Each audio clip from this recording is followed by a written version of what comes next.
What's it like to be related to someone who altered history? Let's find out as we do a bit of genealogy and look at the descendants of some famous historical figures and discover how they feel about their renowned relatives.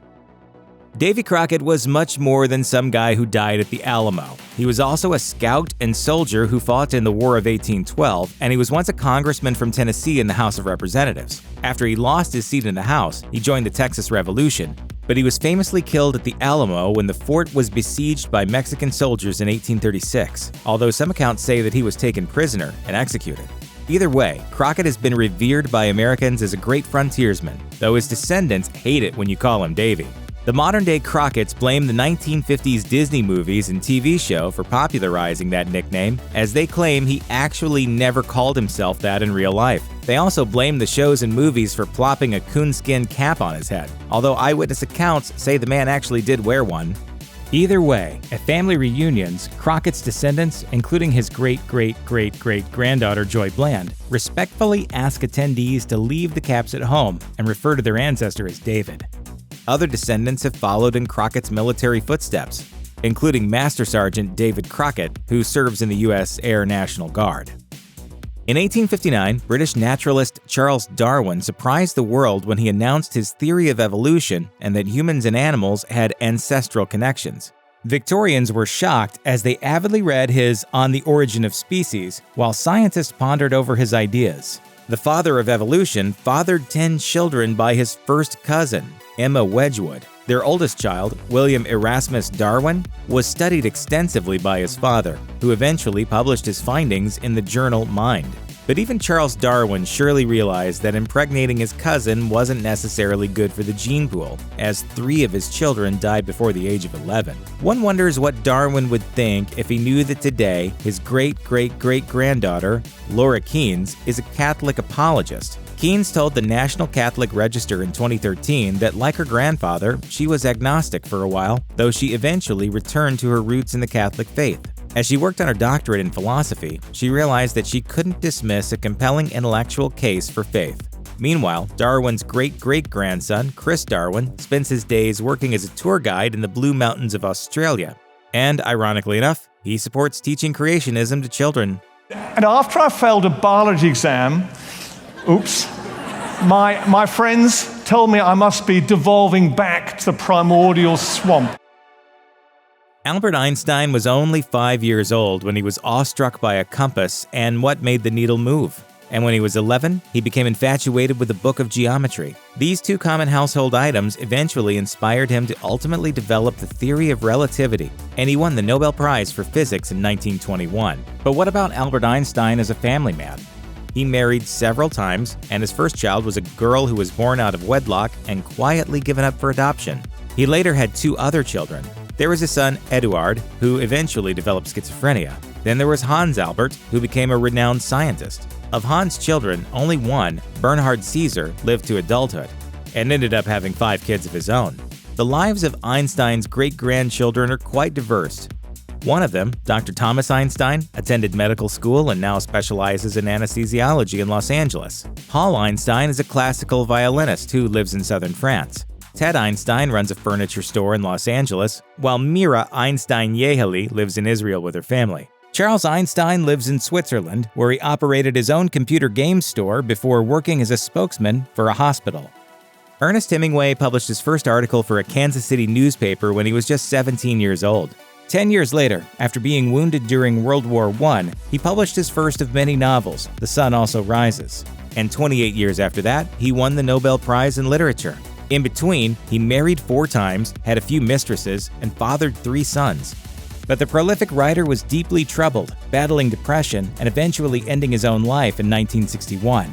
Sadly, he wasn't the only one. A total of 7 Hemingway family members have ended their own lives, and each tragedy has led to some talk about the so-called Hemingway curse. For example, Hemingway's granddaughter Margot battled substance abuse and took her own life in 1996.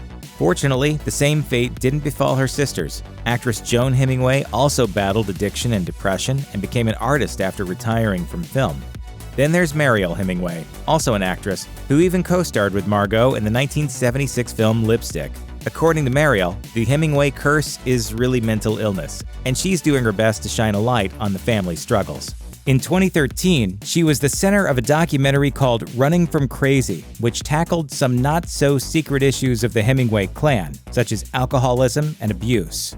I think with darkness there is light. Yeah. And so that darkness is that mental illness, that mental instability, that insecurity.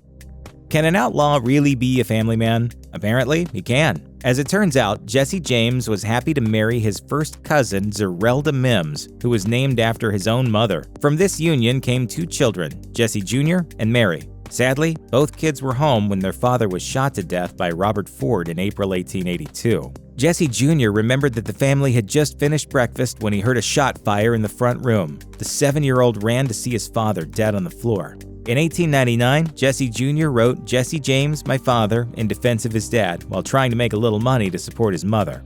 However, not everyone in this family is happy to be descended from this famous outlaw. Mary James' husband, Henry Barr, always resented his wife's legacy. It's an attitude that's trickled down through subsequent generations. Genealogist Joan Malley Bemis was stonewalled when she wrote to Mary and Henry's son Lawrence Barr about the family. Lawrence's wife, Thelma, was kind enough to write Bemis and explain that Lawrence didn't know much about his ancestor because Mary forbade discussions on the matter. And when publisher Eric F. James wrote to Jesse James's great-granddaughter Elizabeth Barr for more information, he received a terse response through Barr's friend that said, "Tell Eric James to mind his own business." The official White House website pays tribute to past presidents, including Thomas Jefferson, who served as the nation's 3rd president from 1801 to 1809. But the website fails to mention the secret Jefferson took to his grave when he died in 1826. He not only had 6 children by his wife Martha, but also 6 other children by Sally Hemings, a black woman he enslaved. As early as 1802, Richmond journalist James T. Callender, whose story was told in an episode of Drunk History, accused Jefferson of fathering children by Hemings. Jefferson's affair with Hemings began years after his wife died. Interestingly enough, Hemings first worked as a free woman at Jefferson's Paris home. When she became pregnant by him, she made a most extraordinary request. She asked to return to enslavement at Monticello, his Virginia plantation, in exchange for, quote, extraordinary privileges, as well as freedom for her future children. Jefferson agreed and eventually released Hemings' 4 surviving children. For generations, Hemings' descendants fought to be recognized as Jefferson's relatives, and they were finally heard. At an exhibit on Hemings that opened in 2018, a number of descendants attended. The family remains a bit divided about the matter of black versus white, but one grandson, David Works, offered some wise words. There's a whole lot of good that happens when people talk to each other and get beyond their assumptions. Monticello is a microcosm of the American story, right? How willing have the American people been to acknowledge slavery as their history and not someone else's history? The story goes that Vincent Van Gogh, a brilliant but troubled artist, cut off his own ear to impress a woman at a local brothel in 1888. But there's more to this story. He offered her his ear supposedly in an attempt to help heal her.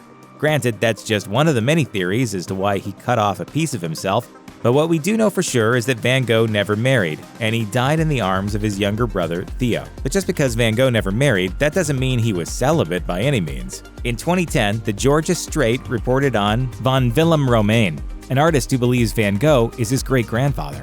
Back in 1882, Van Gogh was thought to have fathered a son, Willem. The child's mother, Clesina Maria Hornick, was a prostitute who lived with the artist for a time. The book The Van Gogh Assignment states that Van Gogh visited Hornick shortly after the baby was born. Whether this story is true or not remains unknown, and as for Romein's claims, there aren't any definitive answers. However, it is known that Vincent Van Gogh does have a descendant, also named Willem, who works as an ambassador at the Van Gogh Museum. There are a lot of myths out there about Pocahontas. For one thing, the name Pocahontas was actually the Algonquin maiden's nickname. Her real name was Amanut. She earned her more well-known moniker because she was so spunky and playful as a child, as Pocahontas means either playful one or ill-behaved child. And she wasn't madly in love with John Smith. Instead, she married another settler named John Rolfe and had a son named Thomas.